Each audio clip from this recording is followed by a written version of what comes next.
Happy Monday, everyone. Welcome to 10 Questions with NBC10 Boston.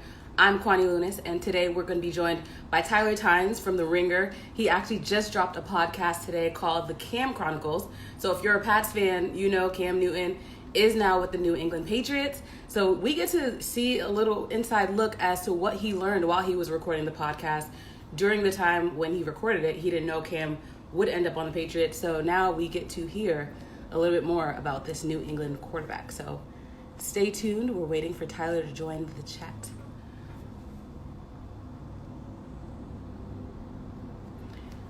Drop in the comments how your Monday's going.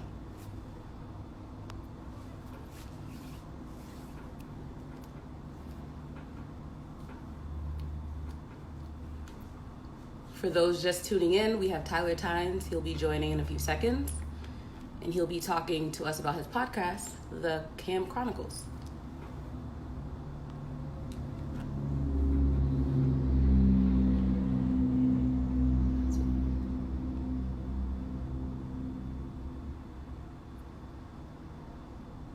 He's joining in a few seconds, I promise.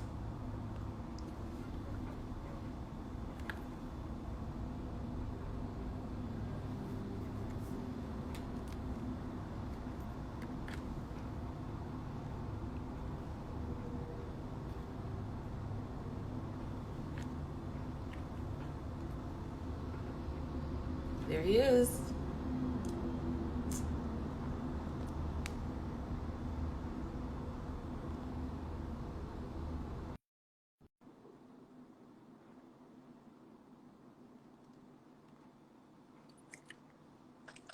Sure, you know what I'm saying? What's going on? What's Look up? who joined. Look, yeah, I mean, what's up? What's up? We 2 here, whole damn it. minutes We late. here. We here. You made it. I'm proud of you. We here. How you been? How's this day been for you? Woo, it's been a blur. It's been a blur. It's been a How are blur. you I mean, handling look, the fame? it's you know, it's kind of overwhelming, you know what I mean? Like you do big stories every now and again, but obviously this is one of the biggest things I've ever done in my career. So it's definitely to see how many people have binged it already, it's nuts. It's crazy. So And would you say that the fact that Cam Newton is now a Patriot contributed a little bit to that fame and success? I mean, like maybe for y'all up there in Boston, it might, but you know, Cam Newton is arguably one of the most controversial figures to ever come in the NFL, especially in the last 10 to 15 years, right? And so, for a lot of people, especially if the fan base of the NFL skews mostly conservative and white, for a lot of folks, Cam Newton is a black person they ain't never seen before, and so they go and tune in when it's something like this, and also it could be a little bit of your boy, you know what I mean? Of course. No. So my first question for you, though, is how did the Cam Chronicles come about? Why Cam Newton as your subject? Well, you know, And I know you mentioned the podcast. We're not, just a disclaimer, we will not be spoiling anything in the podcast. People need to go listen themselves. I need to go listen to that. Go ahead, binge it on Spotify right now. Right. I did already. Spotify right now. Right. So for Cam, it's an interesting thing because to me, as somebody who covers the intersection of race, politics, and sports for The Ringer, who has been doing so for basically a half decade at this point, you know, carrying it and documenting what's happening to black quarterbacks all over the country, not just the professional level, is wildly important to me. And so if you think about Cam Newton, who's been the vanguard of a new class of black quarterbacks right now in the league, who has been a trendsetter to the fashion that is going around the NFL, that is happening right now in the league, to the actual like offensive principles that are happening right now in the league, he is somebody who needs to be documented. And a lot of the things that Cam has been involved in or that people have done about him have been incomplete. If most of the press that we have in the country skews white, if most of those people do not understand that black experience, aren't looking to understand that black experience, then it takes somebody with a different touch to really give it a little bit more of that oomph. So that was the thing. You know, it started off as a conversation on the lot in Gower Studios in LA with a few folks from The Ringer, and it turned into something magical. So who would have thought we'd be right here? But like I said, all we can really do and hope is that we met the moment. How was that? How was the process of getting the interviews and traveling and getting your sources? It went great. You know, I think anyone who covers politics or athletics knows that the people who we have sort of lifted up to be on a pedestal in our American economy are folks who do not really want to be bothered frequently. They like their space. They like to control their own media, et cetera, et cetera, et cetera. Cam Newton is no different. And for people who are in Boston, obviously, he's a little more similar to Tom Brady than maybe we've realized. And so it definitely was not easy. No part of this was easy. Getting to Auburn, Alabama is not something you can do easily. Neither is Gainesville, Florida. Neither is Brenham, Texas. Like, these are not direct flights. And so a lot of driving across states. I mean, if we were in Texas for a week, I drove at least 500 to 700 miles. Going down to Auburn for a few days to sit with Gus Malzahn and some other people from that time in his life. You got to fly into Montgomery and then drive to Auburn. You know what I mean? We turned right back around, got back on a plane at 5 a.m., flew to Charlotte, and then flew to Gainesville. You know what I'm saying? And so the travel was hard. The weekends were tough between December to May to finish this and get it where it needs to be. But again, the pathos for why I'm in journalism is to tell my most authentic and transparent American truth. And that's a very Black one. And that is one that is encompassing of a large diaspora of Black folks who are frequently underwritten about in our national media. And so it is imperative and important to tell this story because it would be for any other Black person in the country. Right. And you did, one of your sources was Cecil Newton Sr., Cam Newton's father. The bishop. And he talks about how strict he was with his sons growing up, especially raising Black sons in this country. Why do you think it is so important for him to have instilled that discipline in his son, even if he didn't play football? So that's a tough one, Kwani. It's a tough one. So, you're fine. I mean, so the reality there is that Cecil Newton is a man of the church. He gave his life to Christ when he was 21. He met his wife in her father's church. And so God, family, and football is somebody who used to be professional, who has a son who was almost professional or did play, excuse me if I'm wrong. It's important to how he's going to raise his boys. And he has a very specific ideology when it comes to how he wants to raise those boys. And so, the Bishop Cecil Newton got a certain way of life. He don't jive with everybody, just like Cam don't jive with everybody. But once you meet him, it makes a lot of sense where Cam is coming from. You cover race politics, the intersection of race politics and sports for The Ringer. And we look at Cam Newton, his relationship when it comes to being a Black quarterback, sometimes talking about it, sometimes trying to stray away from that conversation. What do you think you learned from this process about the biggest pressures that Black quarterbacks have in the NFL?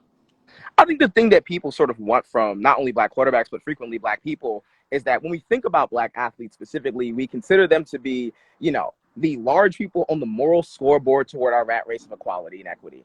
And that's just not how this works, right? And so if we think about not necessarily the Black quarterback, but the Black athlete, we want them to be spokespeople when it comes to race. We want them to be spokespeople on all the things that we think are progressive when it comes to the idea of what Blackness can be. And that's not how this works, right? We don't afford the space for our Black athletes, our politicians, or our Black laureates of the time to be different than what we believe is our politics. And so if something is happening with Black culture, we assume that people like Cam Newton or any other quarterback or athlete should be thinking one way. But we don't afford these Black people the space to not be monolithic. And so that's the thing about Cam Newton. Whether you liked it, and I ain't like it, or loved it for what he said when it came to race in 2016, the protests in Charlotte in 2016, how he treated Jordan Rodriguez in 2017, and so on and so on and so forth.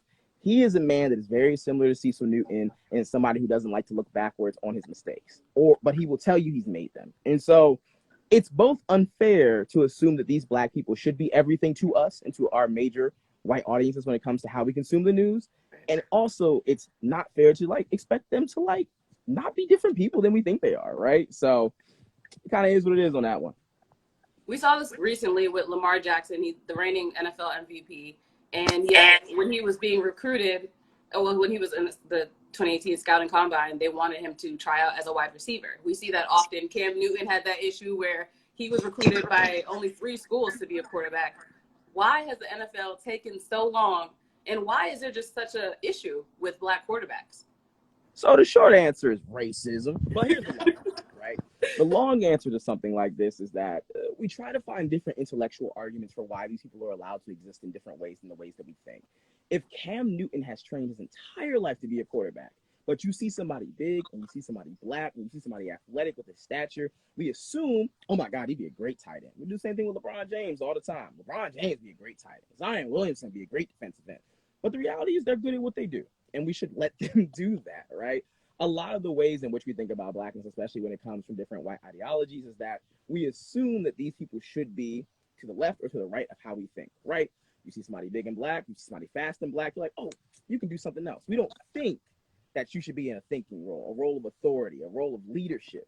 And so that doesn't work. And the thing that I think is the most important about Cam Newton in the same regard is that Cam Newton, we consistently call him Superman. And that's fine. But Cam Newton's superpowers aren't his strength or his size or his stature. It's his dissonance. It's the fact that every time he walks out of that tunnel in front of major white audiences, to major white coaches, to an entire ecosystem in the NFL that is not for him and defiles the black body, he is a walking protest, whether he agrees with it or not. Just like Dawn Staley is in South Carolina, just like so many of our other black laureates are across the country. And so that's the long answer of it. Right. Assuming Cam Newton secures that starting position for the Patriots, he will actually only be the second quarterback that is black to start for this team. Since September Jacoby Brissett did in 22nd, 2016? Exactly. Jacoby Brissett? Jacoby Brissett, who is now with the Colts. Mm. What does that say about how much more progress the NFL still has? The idea that we have reached some sort of threshold where it is now progressive to have this many black quarterbacks in the NFL is baffling. It's not equity. And so here's the thing. We're not looking for equality. We are looking for equity. And so this is not going to be enough until half of the starters in the league are black, until a majority of the starters in the league are black, until half of the coaches in the league are black, until half the executives in the league are black, until half the owners in the league are black. If you're monetizing a sport where over 70% of the athletes who take place in the sport are black, then those black people need the same equity financially and in other places as the rest of the people who actually operate within the space. And so we are nowhere near done. This is actually just the beginning. And so I think once people realize that more, we'll be good. But here's the thing. Cam Newton about to play football for New England Patriots in Boston, of all places. Yeah. And this is to say that, Foxborough. In Foxborough, you're right, but where the fans at? In Boston. And so the thing about it becomes that obviously there's this large looming cloud over this entire idea of Cam Newton going to this franchise, this coach, with this identity for this team. Yeah. Okay, well, Boston is racist, just like anywhere else in the country is racist, because that's how we operate. And so Cam would be going through this situation anywhere in the country. So we should get used to him right now. What was your reaction to hearing that he was signed to a deal with the Team? I was baffled. You know, I think when you talk to coaches and different sources around the country, as far as, Cam Newton and doing this project, the thought obviously comes across of like, where would the perfect place be? And you're like, the perfect place would be New England, actually. For sure. You're leaving Tom Brady. Like, Tom Brady's leaving. They don't have a good quarterback on the team. I'll say there ain't no good quarterback on that team right now. And so who else but Cam Newton, right? But the thought process in my head was that potentially he could be going to Washington. There were whispers there. The Cleveland Browns made a call. The Chargers made sense, right? The Raiders could have made sense. Tampa could have made sense before Brady went there with a black OC there who would have used Cam Newton in a very great way, very creative way. And so it's tough, right? Like, it's the perfect place. But how many former MVPs since 1993 when free agency started in the NFL have taken a deal this low? Right. But Bill Belichick does what Bill Belichick does and gets a vet at a very, very low discount. Bill Belichick loved the clearance rack at Burlington Coat Factory. I'm not even mad at him, though. You know what I'm saying? But the other thing about it is this, and it's a very important part to how we think of the Cam Newton story in his second act right now, is that the argument that because we have a global pandemic right now and nobody could see if he was healthy or not, that's not a good argument because he's basically had 2 years off. Guys is as healthy as he's going to be. Okay, cool. So if that's out of the window, he doesn't want to compete for a backup job. Why can't Cam Newton be a backup? He's a former MVP who led a team to a Super Bowl with no assets. Why should he be a backup? Right? Okay. Here's the third argument. He's going to make too much money. He commands too much money. We don't want to pay him that. Why wouldn't you pay a former MVP the price on the dollar for being that talented? Everybody else got it. So if all of those go out the window, I guess the last one we could think of is racism. And so if that's the actual argument, there is no real argument for why Cam Newton should have been left to the sidelines and left for dead by 30 NFL franchises. Here's the bad part, though. What do you think? Well, sorry. Was your answer? I said, here's the bad part. You just pissed him off. Right, exactly. He's ready, and you can tell on his Instagram. He's posting motivational videos, telling people, "Watch out because I'm coming for you." He Millie rocking a Hezekiah Walker. I don't want to see that. Once you bring the gospel, it's a whole different vibe. Dang. You can't mess with him. Can't do it. Right. But what do you think will be the key to his success here in New England? I think the key to his success will be his attitude, honestly. When you think about Cam Newton, the last time he was counted out, the first time he was a real free agent was when he left the University of Florida to go to Glenn Junior College and was deciding between Auburn and Mississippi State. And when Cam had to leave Florida, he went to Glenn and won a national championship. When he left Blinn, he went to Auburn and won a national championship and had arguably the greatest season we've ever seen in college football. And so that's the last time y'all counted him out. A Heisman Trophy and a national championship. This time you counted him out, and he's going to the best franchise in football history, not named the Philadelphia Eagles. And so I wouldn't bet against that man right now. Yeah, he has no choice to succeed. I wouldn't bet against him. Belichick going to help, of course, OC going to help, but this is going to be a Cam revenge tour. He's going to turn the New England Patriots into 2010 Auburn. Y'all better be ready for that. Hot takes. What do you think when it comes to Cam Newton, when you looked at the research that you did, was there anything that surprised you along the journey of the podcast? I think the thing that surprised me the most was just how devout he was in his faith and the things that he was willing to go to. I think we see Cam Newton and we see him kind of like a mysterious recluse and very private kind of guy. And he is that way on purpose, I've learned. But the reality, too, is that we have so miscontextualized and like done wrong quarterbacks and black folks like Cam Newton that them being adverse to the press is something that is natural, honestly, and it's something that should be here. And so that's the thing that becomes this, right? Is that like I didn't expect Cam to be able to go to the lengths for certain things that he wouldn't for others. That this is a person who hasn't done a sit down in 5 years and is still a massive humanitarian. Is still very involved in his church where his father is the bishop and pastor, right? Like you assume that something like this could just kind of be like a scam. Like what, your daddy's the pastor of your own church? Yeah. Well, you know what I mean? But you go down there and like Cam is speaking from the pulpit. Right. And he's preaching. And preaching from the pulpit. And has a big hand in what goes in that church, right? And so that becomes the other thing as well, is that like you think about all of this and you're just like, this dude is as authentic as he has been telling us for 10 years. And we, at so many different turns, have failed him because we didn't believe him when he told us who he was. And now he's on a revenge tour. You mentioned a really good point about just the slack that you give quarterbacks because you don't see their personal lives. The last episode, without spoiling it, it kind of touches upon cancel culture and mental health and just the way that people are not given. That don't slap though, don't it? Yeah, you can make sure you listen to the podcast. It was very, very good. But it just encapsulates the fact that in this society, people aren't given a second chance as much as they probably should. And especially black quarterbacks. Who do you put the onus on when it comes to the fact that black players in general don't get as much slack when it comes to the comparisons between their white teammates? I mean, the onus is on all of us, right? Since 1619, we have decided that we want to have a big social experiment about how we think about race and racism. And so the thing about when it comes to terms of equity and equality and progress and all of these things is that one, race isn't going away unless we start an entire new world. Here's two. The onus is on white people to fix this, right? It's not on black people. We ain't asked to come in. We found our way here. And so that's the thing, right? This only gets helped with white hands. It only gets progressed with white ideas in white hands. And it equally is only going to be cemented with white silence. We need Ja to be the shield in front of us, but we also need Ja to listen. And so that permeates in ways that trickles down to our athletics, to our culture, and to our politics. And so a story like Cam Newton's is no different from anybody else's that has been black, that has been counted out, that has made mistakes. Here's the thing, though. And the one thing that I kind of wanted to see from Cam is that Cam's made a long list of mistakes. And you can both like him and love him for this, but when I asked him about his mistakes and if he was sorry for anything, he said, why would I be?